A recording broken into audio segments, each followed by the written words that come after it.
All right, और very good evening friends. कैसे हैं आप सब? मैं बहुत ही बढ़िया हूँ। और नवंबर चल रहा है, साल खत्म होने वाला है, आप सबको पता है। नया साल शुरू होगा 2025 और 11 महीने हो चुके हैं मेरी बाइक को। नेक्स्ट मंथ इसका जो है वो बर्थडे आएगा, तो उसका बर्थडे भी हम सेलिब्रेट करेंगे बढ़िया तरीके से। कोई ना कोई नए एसेसरी लगा के इसको एक गिफ्ट दे देंगे, ये काम करेंगे। सबसे बढ़िया रहता है आपके पास कोई भी मशीन है ना, उसमें कुछ ना कुछ एसेसरी लगवा दो या कुछ अच्छी सी चीज़ लगवा दो। और 11,000 किलोमीटर्स कल कवर कर चुकी है हमारी हिमालयन। तो 11 महीने 11,000 किलोमीटर, इसमें से 2 से 3 महीने मैंने बाइक बहुत कम चलाई, वरना 15 16 17 भी क्रॉस कर चुकी थी।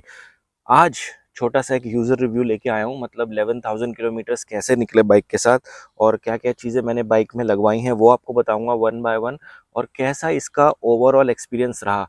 वैसे आपको मेरी बाइक देख के पता लग ही रहा होगा कि मैं बाइक को और गाड़ी को, कोई भी व्हीकल होता है उसको बहुत प्यार से रखता हूँ। अपने से ज़्यादा ख्याल मैं अपने व्हीकल्स का रखता हूँ। व्हीकल्स का ख्याल रखना, उनकी केयर रखना बहुत ज़रूरी है, क्योंकि जैसा आप उनकी केयर करेंगे, रिटर्न में वो सेम परफॉर्मेंस आपको रेसिप्रोकेट करके देते हैं। ठीक है, तो कोई भी चीज़ है उसको पेंडिंग ना रखिए। छोटी से छोटी एक नट बोल्ट भी हो, उसको टालना नहीं है, उसी टाइम उसको कराइए। कोई भी चीज़ पेंडिंग मत छोड़िए। ठीक है, तो शुरू करते हैं जल्दी से, बिना टाइम वेस्ट करे हुए आपको बताता हूँ कि ओवरऑल इस बाइक का परफॉर्मेंस कैसा रहा। तो अब मैं आपको बता दूं, ये जो स्टॉक टायर आते हैं सीएट के आते हैं, और मुझे तो इन टायर से आज तक कोई कंप्लेंट नहीं हुई। मैंने अपनी हिमालयन को ब्लैक आइस में चलाया है, स्नो पे चलाया है, ऑफ रोड में चलाया है, टर्मैक पे, अच्छे अच्छे हाईवेज पे। मुझे आज तक किसी भी टेरेन में इन टायर से कोई प्रॉब्लम नहीं है। मोस्ट प्रोबेबली इस सेट ऑफ टायर्स के बाद मैं शायद यही रिपीट करूं। अब आते हैं हेडलाइट की तरफ। तो हिमालयन की जो हेडलाइट है ये बिल्कुल अच्छी नहीं है, टू बी वेरी ऑनेस्ट। आपको ऑक्स लाइट चाहिए या आपको दूसरी लाइट चाहिए? अब काफ़ी सारे लोगों का क्वेश्चन था कि आपने वैष्णो लाइट लगाई थी वो क्यों निकाल दी। तो भाई वो एक प्रोटोटाइप मॉडल था, टेस्टिंग मॉडल था। एक्चुअल मॉडल मेरा रेडी पड़ा है, बस मैं लेजी हो रहा हूँ थोड़ा सा जाने के लिए, उसको जाके हमको लगवाना है बस। वो बहुत सही रहती है क्योंकि उस पर कोई चालान वगैरह भी नहीं होता। प्लस आपको सिटी राइड्स में या छोटी बहुत राइड कहीं करनी है, उसमें आपको ऑक्सलाइट की ज़रूरत नहीं पड़ती है। तो one of the best lights Vaishno light हम लगवाएंगे थोड़े दिन में। मेरे ख्याल से थोड़ा सा टाइम निकाल के जाऊंगा, वीक ऑफ पे जाता हूँ शायद। ठीक है, तो अब बढ़ते हैं थोड़ा सा हैंडल बार की तरफ। हैंडल बार मैंने अपनी हिमालयन में डाला है आर्ट ऑफ मोटरसाइकिल्स का। तो ये एओएम का हैंडल बार है। टूरिंग ले लीजिए, ऑफ रोड ले लीजिए, सैडलिंग ले लीजिए, इस हैंडल बार का कोई जवाब नहीं है। मैं तो इसको चेंज नहीं करने वाला हूँ। आप जब टूरिंग करते हैं, आप अच्छी खासी एक पोजीशन पे बैठते हैं, आपको बैठ के दिखा देता हूँ मैं। आपकी पोजीशन रहती है ये, बहुत ही अच्छी पोजीशन है। सैडलिंग करते हुए आपकी पोजीशन बहुत अच्छी रहती है। और राइजर्स की ज़रूरत नहीं पड़ी मेरे को, क्योंकि मेरी हाइट बहुत ज़्यादा नहीं है, आई एम 5'9". और उसके बाद आते हैं इसके स्विचेस पे। स्विचेस में मेरे को एक चीज़ लगी जो इसका ड्रॉबैक है, इसका जो टॉगल वाला स्विच है जिससे आप सारी चीज़ें यहाँ पे नेविगेट करते हैं, ये कई बार रिस्पॉन्स नहीं करता है। तो ये मेरे को एक छोटा सा ड्रॉबैक लगा। इसकी क्वालिटी भी ज़्यादा अच्छी नहीं लगी। बाकी स्विचेस वगैरह सारे अच्छे से काम कर रहे हैं। अब आते हैं टैंक की तरफ। माइलेज कितना देती है? 35-36 आराम से। अगर आप चलाएं इसको 90 से 100 के बीच में, 35-36 मेरा बाइक देती है। 17 लीटर्स का फ्यूल टैंक है, more than enough. 400 kilometre plus range आराम से आती है। अब थोड़ा सा टैंक से आते हैं आगे की तरफ, सीट की तरफ। तो ये टूरिंग सीट का सेटअप लगा हुआ है मेरी बाइक में। और ये जो टूरिंग सीट है, इसकी जो राइडर सीट है, ये बहुत कंफर्टेबल है, इसमें अच्छा कुशन है। मगर जो पिलियन सीट है वो बहुत छोटी है। कुशन इसमें अच्छा है, कंफर्ट अच्छा है, मगर बहुत छोटी है। तो अभी जब अपनी ट्रिप पे था, रुद्रप्रयाग से आगे हम लोग गए थे अभी चोपटा, तो मैं पीछे भी बैठा था और बहुत दर्द होता है सच में जो कि सहन भी नहीं होता है भाई। मतलब आप 5-10 किलोमीटर चलोगे, आप बोलोगे नहीं भाई मेरे को आगे आना है। ठीक है, एसेसरीज मेरी बाइक में कौन कौन सी लगी हैं, इस पे एक डेडिकेटेड वीडियो मैं ऑलरेडी बना चुका हूं। अगर आपने वो वीडियो शायद मिस करा हो, या अगर आप चैनल पे नए हैं, तो मैं उस वीडियो का लिंक डिस्क्रिप्शन में डाल दूंगा, वहां जाके आप चेक कर सकते हैं। उसमें सारी चीज़ें मैंने डिटेल उसमें मतलब डाल रखी हैं कि क्या क्या चीज़ें हैं और आप कहाँ से उसको किस तरीके से परचेस कर सकते हैं। यार ये जो सस्पेंशन है ना, मतलब इस सस्पेंशन का जवाब नहीं है, फ्रंट एंड रियर बोथ। मतलब ऑफ रोड में तो आप भूल जाओ, मतलब जो पॉट होल्स हैं या ऑब्स्टेकल्स वगैरह आएंगे ना, भूल जाओ। आप बस चलाते रहो, भगाते रहो बाइक को।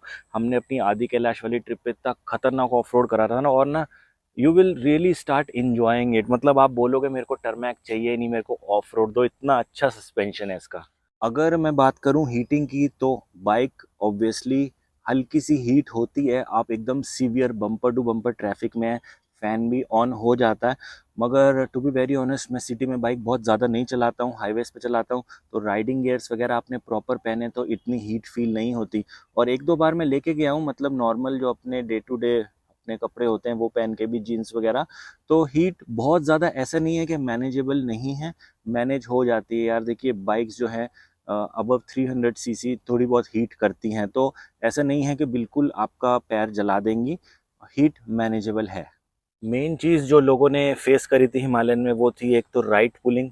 और राइट पुलिंग मेरी बाइक में भी हल्की सी है, बहुत ज़्यादा नहीं है, हल्की सी है, मगर right now I am living with it. अब मैंने उसको एक्सेप्ट कर रखा है। क्यों? क्योंकि मैं उसका जो रेजोल्यूशन है वो कराने के लिए जा नहीं पा रहा हूँ, टाइम नहीं है बस। तो अभी क्या है, मैंने उसको एक्सेप्ट करा हुआ है, बस क्या है, मैं हाथ नहीं छोड़ता हूँ तो बाइक राइट में नहीं जाती। इस तरीके से मैं उसको, मतलब उसके साथ जी रहा हूँ। मगर उसका जो सोल्यूशन है वो हम लोगों को पता है कि किस चीज़ से जो राइट पुलिंग है जा सकती है। दो तीन फ्रेंड्स हैं हिमालयन 450 यूजर्स हैं, उन्होंने कराया है, तो बस मेरे को जाने का टाइम नहीं मिल रहा, वरना उसको भी करा लेंगे। तो आई थिंक छोटे बहुत जो इश्यूज हैं वो हमने डिस्कस कर लिए, और जो चीज़ें बाइक में अच्छी लगी वो मैंने आपको बता दी। तो ओवरऑल जो 11,000 किलोमीटर से अभी तक बहुत अच्छे चल रहे हैं, स्मूथ चल रहे हैं। और ये देखो मशीनरी है, थोड़ी बहुत चीज़ें तो लगी रहते हैं, we just have to deal with that, ठीक है। अब काफ़ी सारे लोगों का ये क्वेश्चन होगा या कन्फ्यूजन भी होगा कि हिमालयन वाइब्रेट करती है और बहुत ज़्यादा स्मूथ नहीं है, आपका एक्सपीरियंस कैसे रहा? तो यार देखो, हल्का सा वाइब्रेशन बस बाइक में ज़रूर है, सिंगल सिलेंडर बाइक है, इतना होगा। बट हम लोग इतना ज़्यादा उसको ध्यान नहीं देते हैं, क्योंकि हम लोग चलाते हैं motorcycle, single cylinder motorcycle 450 CC, जो कि अच्छे पावर के साथ आती है। तो इतना वाइब्रेशन मेरे को नहीं लगता कि बहुत ज़्यादा है, मेरे को वो बॉदर नहीं करता, टू बी वेरी ऑनेस्ट। बाकी इंजन नॉइस की बात करते हैं, 5,000 किलोमीटर्स के आसपास मेरी बाइक में हल्की सी इंजन नॉइस थी, हमने जाके चेक कराया तो दो शिम थे वो एडजस्ट होने थे, वो एडजस्ट हुए, उसके बाद कोई नॉइज़ नहीं है। 10,000 किलोमीटर्स पे शिम्स वापस चेंज नहीं होते, चेक होते हैं, अगर रिक्वायरमेंट है तो चेंज होंगे। तो हमने चेक कराया थर्ड सर्विस पे, जो 10,000 वाली होती है, कोई ज़रूरत नहीं थी। बाकी मैंने आपको बताया कि आप अगर स्पीड पेट्रोल डालेंगे अपनी बाइक में, आप रखिए कि 2 टैंक डालिए स्पीड पेट्रोल, 1 टैंक डालिए नॉर्मल पेट्रोल, आपको महसूस हो जाएगा, फील हो जाएगा कि इंजन की जो नॉइज़ है वो बहुत हद तक कम हो जाएगी। मैं वही फॉलो कर रहा हूँ and I am really happy with that.